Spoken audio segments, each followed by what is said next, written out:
Hi everyone, so today we have a 2020 election prediction between Amy Klobuchar and Donald Trump. And the reason why I'm doing this is because, if I can find the tab, look at this. Democratic Senator Amy Klobuchar announces 2020 run. Take a look at this.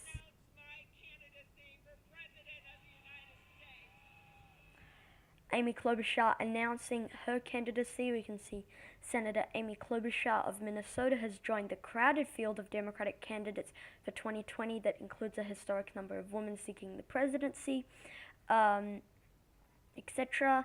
She joins Elizabeth Warren of Massachusetts, Gillibrand of New York, Harris of California, Booker of New Jersey, along with Julian Castro and Tulsi Gabbard. It just kind of goes through many different things. So, yes, Minnesota Senator Amy Klobuchar announcing her bid for the White House.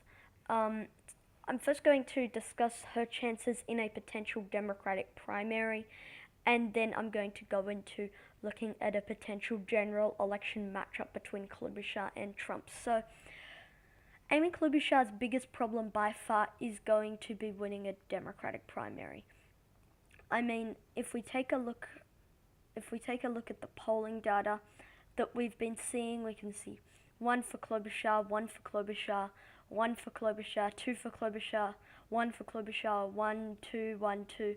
I mean, you could make an argument that she's steadily gaining, but this is definitely within the margin of error, and it's definitely not the best sign going into that potential general election situation. So, looking at Amy Klobuchar's numbers, she's going to definitely have competition from other corporate mainstream Democrats such as Joe Biden, such as Michael Bloomberg, such as Cory Booker, etc. And it's going to need to be something that she needs to overcome if she wants to have a chance in that potential 2020 Democratic primary. I mean, in some of the polls, her vote sample was either irrelevant, and it wasn't really enough to even register on the scale. So that's also something to note there. So Amy Klobuchar, I would put her in the fourth tier of Democratic candidates. Biden, Sanders in the first tier, followed by Harris, O'Rourke, and Warren, followed by Bloomberg, Booker, and then followed by Castro, Brown, Gabbard, Klobuchar, and Gillibrand, followed by people like Andrew Yang, Marianne Williamson, etc. So, I would say that Amy Klobuchar does not have the best chance of retaking that Democratic primary. Her name recognition also relatively low. If we go into the Iowa one, into this Des Moines Register CNN poll, because they have approval ratings for many of the name identification things. So if we can just, here we go, this is the one. Go into Amy Klobuchar.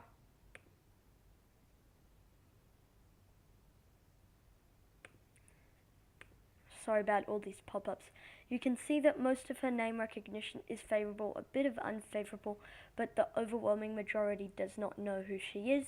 In comparison, if we look at someone like Bernie Sanders, you can see a bit more disapproval there, a total of 22% unfavorable, but overwhelming favorability there, and very high name recognition. You could also say a similar thing for Vice President Joe Biden, and even people like Beto O'Rourke have more name recognition than someone like Amy Klobuchar, even though Beto O'Rourke held a smaller, I guess, office in the House compared to Klobuchar being in the Senate. So, looking at the 2020 electoral map, so in summary for the Democratic primary, not the greatest chance of winning that. I would put her in my fourth tier, probably towards the top of my fourth tier of candidates. So Washington, oh, by the way, what's pretty cool about this map, There's a lot of different functions. I mean, you can do it like that. You can also do it like that. And I think that that's all pretty cool. So, Amy Klobuchar, Washington, Oregon, California, Hawaii, Minnesota, her home state, she won by an overwhelming margin that would not be even in contention. She would carry the state of Illinois along with Vermont, Massachusetts, Rhode Island, Connecticut, New Jersey, Delaware, Maryland, the District of Columbia, New York, and that first district in the state of Maine. So 193 electoral votes for Amy Klobuchar. As for Donald Trump, Alaska would move into his safe column. Utah, Idaho, Wyoming, Montana, North Dakota, South Dakota, Kansas, Oklahoma, Louisiana, Arkansas, Missouri, Mississippi, Alabama, South Carolina, Tennessee, Kentucky, West Virginia, Indiana, and most of Nebraska. So that gets Trump up to 125 electoral votes. Where can he catch up to Klobuchar? He can catch her up in Texas. I don't see Klobuchar winning here. Definitely something to note that Amy Klobuchar, not the kind of candidate to win in Texas. She could win in the Midwest, but not in Texas with that high Latino population. As for Nebraska's second district, I could also see that one moving into Trump's likely column narrowly. Klobuchar definitely not the candidate to appeal to those voters. Actually, I will put it in the leaning column just because she could have some kind of appeal, but it would definitely be on the 4 to 5% kind of outer margin of that leaning column. So Trump has almost caught her up at 164 electoral votes. Amy Klobuchar, I see her winning those 3 Sunbelt states. Now, the reason why I didn't put New Mexico into the safe Democratic column is because Amy Klobuchar is not the best at appealing to Latino voters, and for that reason, that's why I'm gonna, that's why I'm going to put it into the likely column. Same thing with Colorado, but I can't see Colorado moving into the leaning column unless it's someone like a Mike Bloomberg or a Nancy Pelosi or an Andrew Yang or someone who really doesn't really have a chance in a general election scenario. So New Mexico and Colorado move into the likely Democratic column. Nevada moves into the leaning Democratic column. As you know, in Nevada, Democrats just picked up a Senate seat. They just picked up a governor's seat. They won all the competitive House seats. It's looking really good for Democrats in Nevada. In fact, in the 2018 midterms, there was one Republican who won. That was in the very rural 4th Congressional District. Democrats in 1, 2, and 3 performed better. Then that, Democrats also won both statewide contests, Senate and governor, and that's something to note that's definitely good for Democrats looking forward in Nevada. Arizona, that's an interesting state. At this point, I'm going to characterize it as a pure toss-up. I might come back to it just because I don't think that Amy Klobuchar can do the best with appealing to Latino voters. However, if we look at Amy Klobuchar, quite a moderate record with in the state of Minnesota. Arizona just elected a very moderate Democrat to the Senate, and that's something that maybe Arizona people like, having those moderate Democrats in the Senate, unlike, I guess, other states. I'm going to keep Arizona in the toss-up column. Now moving into the eastern half of the country, we're going to start down south with the state of Florida, Georgia, and North Carolina. And these states, all 3 of these states, Democrats seem to be narrowly moving against their Republican DNA, except Florida. But at the same time, Amy Klobuchar not the best at appealing to those African American voters. She needs to win in those states, and then also the Latino voters that she needs to win in Florida. I see Donald Trump carrying all 3 states. In fact, remember, in 2018, a blue wave year, Republicans picked up a Senate seat, they held on to a governor's seat, they won some competitive House races. In Georgia, the Democrats lost the governor's race, they only picked up one House seat in North Carolina, no statewide contest, but Democrats did not pick up any House seats. So Donald Trump at 224, Amy Klobuchar, I see though her winning the state of Virginia. I don't think it would be the hardest thing for her to do.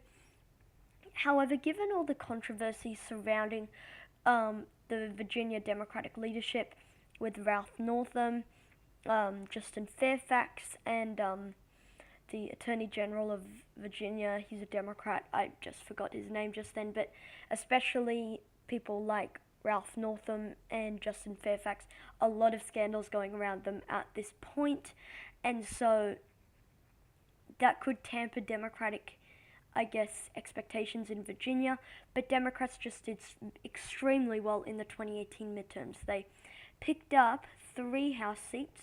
They won a Senate seat by an overwhelming margin with Tim Kaine, and that's something to note, that Democrats are doing quite well in the state of Virginia, not right now, but in the recent 2018 midterms. So let's go up into the Northeast. So Maine at large, I see staying with Amy Klobuchar, but that 2nd district I see staying with the president in a quite easy fashion. I mean, Maine is an interesting state. Ranked choice voting, I don't think would have an impact here. The third-party candidates might be very few, except if Howard Schultz decided to run, but I still don't think he'd gain any traction. Talking about Howard Schultz, let me just bring something up real quick. So yeah, talking about Howard Schultz, I saw this polling for Howard Schultz, just looking up polling at Howard Schultz. There's been much speculation about the impact of Howard Schultz running for president as an independent. Change Research conducted a poll from blah blah blah. Change Research not the most reliable, but it's still a poll.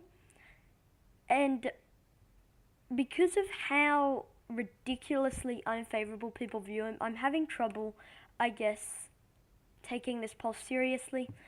But even though half have never heard of him, look at among those who have an opinion. 4% view him favorably, compared to 40% unfavorable, 10-1, which is much higher than any other candidate. He's viewed unfavorably by Democrats, Republicans, and Independents, and that's just an epic, I guess, real bad news for Howard Schultz, having a 4% approval rating, 40% disapproval. But anyway, that's not about the video. Let's continue with this 2020 election prediction. New Hampshire, I see going into the Klobuchar column. Going into the state of Pennsylvania. Here we go. Now, my reasoning for putting those 3 states in the Klobuchar column. Amy Klobuchar won her re-election in Minnesota by over 25 points. Just get that into your head. In a state that was won by Clinton by 1.5, Klobuchar won by 25. Extraordinarily impressive, and I think that appeal would carry over into the Rust Belt and win her those 3 states. I also think she could do respectable in Iowa, given its neighboring Minnesota. Trump's approval rating has slid in the past few months in Iowa, so that's also something to note. With Ohio, look, I don't think it's enough to get Klobuchar over the line. I mean, slightly different than Minnesota as of demographic point of view, but Sherrod Brown won in Ohio by less than he was expected to. The Republican won the governor's race when the Democrat was meant to win that governor's race. And so, with all that taking into account, I see it being 284 for Amy Klobuchar, 243 for Donald Trump, 11 Arizona, a pure toss-up. But you all know that it might have a slight lean to Trump, but I'm just not going to fill it in because I think it's too close to call. But that's it for today's video, guys. Thank you guys for watching this video. Comment down your suggestions below, and I'll see you all in the next one. Peace.